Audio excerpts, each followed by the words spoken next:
Siemaneczko milusińscy, dzisiaj dziwnym zrządzeniem losu mam dla Was tutorial nakręcony na Zamku Królewskim w Warszawie. Filmik powstał w ramach Ferii po Królewsku Online, czyli wirtualnych spotkań dla dzieci i młodzieży, które trwają do 17 stycznia. W ramach ferii odbywają się różne fajne rzeczy, warsztaty wokalne, wirtualne zwiedzanie, spotkania z youtuberami i czytanie bajek dla najmłodszych. Ferie po królewsku znajdziecie na mediach społecznościowych 7 rezydencji królewskich biorących udział w projekcie. Na przykład na Facebooku, na YouTubie, na Instagramie, na Twitterze i na stronach internetowych. Serdecznie polecam, a tymczasem dzisiaj spróbujemy wystylizować się na XVIII-wieczny portret. Inspiruję się portretami z mniej więcej połowy XVIII wieku. Na wielu z nich kobiety zostały sportretowane jako Flora, czyli rzymska bogini wiosny i kwiatów, dlatego jest na nich dużo kwiatów. Portret, na którym będę bazować ten hot look, należy do kolekcji Zamku Królewskiego w Warszawie i jest to kopia portretu księżnej orleańskiej jako Flory. Zaczynam od stroju, którego bazą jest XVIII-wieczna koszula. Jeśli też chcecie odtworzyć ten look rodem z Fashion Weeku 1744, to możecie użyć jakiejś innej białej koszuli, najlepiej takiej z bufiastymi rękawami i z dekoltem pozwalającym odsłonić ramiona. Może Wam też pomóc kawałek kolorowej szmatki, bo na wielu tych portretach kobiety są poowijane różnymi szalami i tkaninami, do tego stopnia, że wyglądają jak Wasz sąsiad odśnieżający podjazd przy -15. Ale do szmatki jeszcze wrócimy, tymczasem zaczniemy sobie od makijażu. To, co ja robię, to jest trochę mieszanina współczesnych kosmetyków, historii i kompletnego braku umiejętności, także się specjalnie nie sugerujcie. Przede wszystkim nie używam żadnego bielidła, bo chociaż księżna orleańska jest na portrecie bardzo blada, to widać po reszcie ciała, że prawdopodobnie był to po prostu naturalny odcień jej skóry, może trochę podrasowany przez malarza. Zaczynam od różu na policzkach, marka jest w sumie nieważna, nie wiem dlaczego to tutaj pokazuję i tego różu ma być dużo. Jak widzicie, trochę nałożyłam, a potem doszłam do wniosku, że niewystarczająco i zaczęłam pacać dalej, także mocny róż to mórz. Panie na portretach mają też czasem zaróżowione powieki. Ja tutaj trochę przegięłam, bo mnie poniosło, ale daje to nawet fajny efekt. I tego samego różu używam też do pomalowania ust, co oczywiście jest absolutnie nieprofesjonalne, ale wygląda nawet spoko. Podkreśliłam też linię rzęs minimalną ilością cienia, tak minimalną, że w sumie nie widać w ogóle różnicy. Potem całość przyklepuję ładnie pudrem, a taką mam fajną vintage puderniczkę tak w ogóle. Uważajcie, żeby sobie nie sypnąć pudrem do nosa, tak jak ja. No i to jest w sumie tyle w zakresie makijażu. Z XVIII-wiecznym makijażem jest tendencja, żeby trochę przeginać, ale patrząc na obrazy, oprócz ultra różowych policzków, makijaż był bardzo naturalny. Włosy to najbardziej skomplikowany element tej całej kreacji, ale bez stresu jest to do ogarnięcia. Zaczynam od próby ukrycia przedziałka, niestety bezskutecznej, i potem dzielę włosy pasmo po paśmie, skręcam i przypinam na czubku głowy wsówką.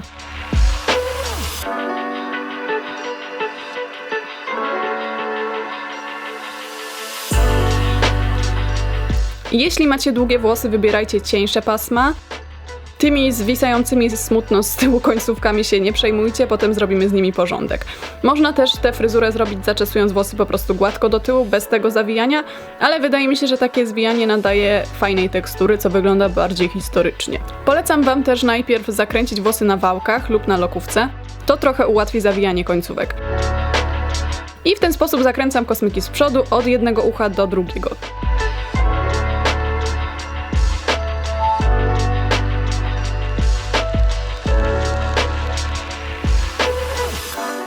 Tutaj coś mi nie wyszło, więc zakręcam jeszcze raz. I teraz zabieramy się za te smutne końcówki. Ja zawijam je na palcach i przypinam na czubku głowy w formie takich, nie wiem jak to wyjaśnić, rurek, ślimaków. Ogólnie nie trzeba się bardzo starać, co wyjdzie to wyjdzie, a co nie wyjdzie można zakryć kwiatkami i udawać, że tak miało być.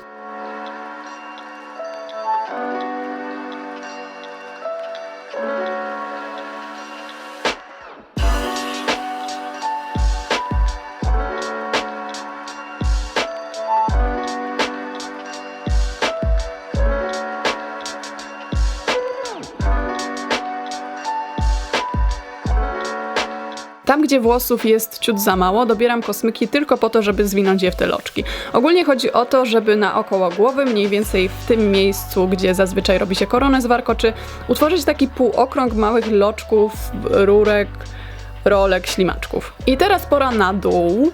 Na portrecie księżna ma 2 loczki, które są umiejscowione pod uszami. Wydzielam więc 2 kosmyki włosów z 2 stron i przypinam resztę włosów z tyłu, żeby mi się to wszystko nie poplątało, nie pomieszało.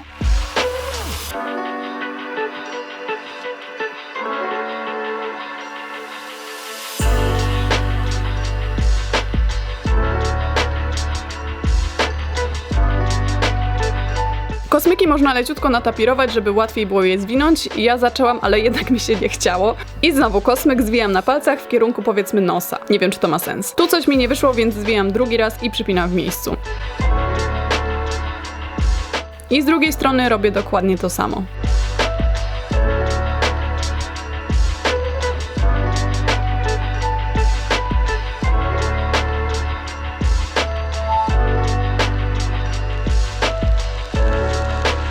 Pora na sprawdzenie, czy to wszystko jakoś wygląda, a potem zabieram się za resztę włosów.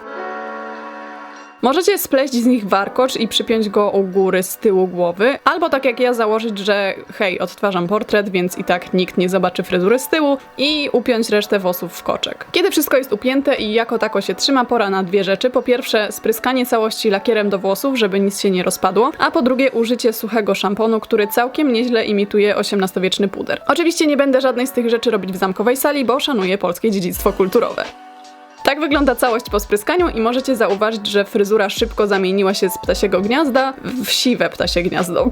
Widać niestety, że na czubku mojej głowy dzieją się rzeczy absolutnie straszne, ale bez spiny, bo po pierwsze od tego są kwiatuszki, a po drugie nikt nie robi portretu od góry, prawda? Jeśli chodzi o kwiatki, które wpinam sobie we włosy, to jest to po prostu ekskluzywna selekcja jak najmniejszych sztucznych kwiatów z mojej lokalnej kwiaciarni. Kwiaty poucinałam, pourywałam, ułożyłam i skleiłam klejem na gorąco. I żeby całość było łatwiej wpiąć we włosy, możecie je nakleić na kawałek filcu, do którego przykleicie jakąś spinkę. Ja używam akurat zwykłych wsówek. Kwiatki przypinam sobie na boku głowy w podobnym miejscu jak na portrecie. I kolejnym elementem jest girlanda z kwiatów, która pojawia się na wielu portretach w tym stylu. Ja moją zrobiłam ze sztucznych kwiatów, łącząc gałązki drucikiem, nicią i klejem. I całość przypinam do koszuli szpilką. Tutaj akurat mały off-top, bo chciałam się pochwalić moim przybornikiem do szycia w XVIII-wiecznym stylu. Girlandę przypinam na skos tak samo jak jest umiejscowiona na tych portretach.